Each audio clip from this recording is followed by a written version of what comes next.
A hot mess inside a dumpster fire, inside of a train wreck. Bemoaned CNN after the latest election campaign debacle. They couldn't believe the disrespect and incivility. So much misinformation, so much hate. Hashtag not my presidential debate. Or was it really so bizarre? Does the fabrication of facts, the talking over each other and past each other, and trying to miscast each other really only happen on the national debate stage? Or did it all look eerily familiar to your Facebook page? Are Donald Trump and Joe Biden the only two characters in this comedy of caricatures? Are we appalled by our choices for this election? Or are we appalled because our choices look like our reflection? It's like we've gathered to repair a beloved but battered and broken down house. One side's got the hammers, the other's got the nails. But we're too busy arguing over which is better suited for the job. Or pointing out that hammers were once used incorrectly, or that nails are appalling because they could possibly be stepped on. And cable news steps in and says, wait a minute, you know those hammers, those nails, those could really do some damage. You could use them to impale each other. And the New York Times steps in and says, you know, that old house, it's not worth saving anyway. And Twitter and YouTube step in and show the people with the hammers more stories about the nastiness of nails, and show those with the nails the ghastliness of the hammers. And now both sides stammer and doubt what they're made for and made of.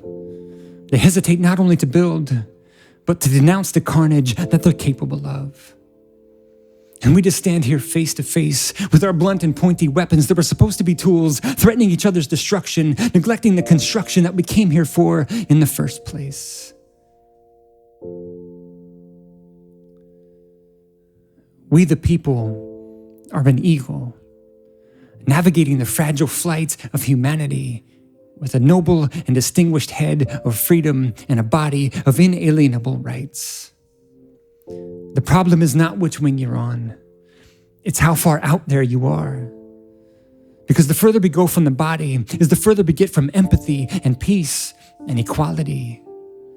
As the feathers get thinner, we become more and more tribal, and the solutions we see become more and more genocidal. The far left is no less dangerous than the far right. Too much chaos is no better than too much order. Too much night is no more bearable than too much day. If you cut off one wing, you veer straight into a mountain of tyranny. Either way, for every Hitler, there's a Stalin. That's why every picture from where freedom has fallen looks exactly the same. And I know we have different ideas about what this house should look like, but without an agreed upon foundation and people willing to work on it, it's just a mansion in our imagination. Unattached to a body, the wings of an eagle are just hollow bones in a free fall, and the sky is just a hopeless hallucination.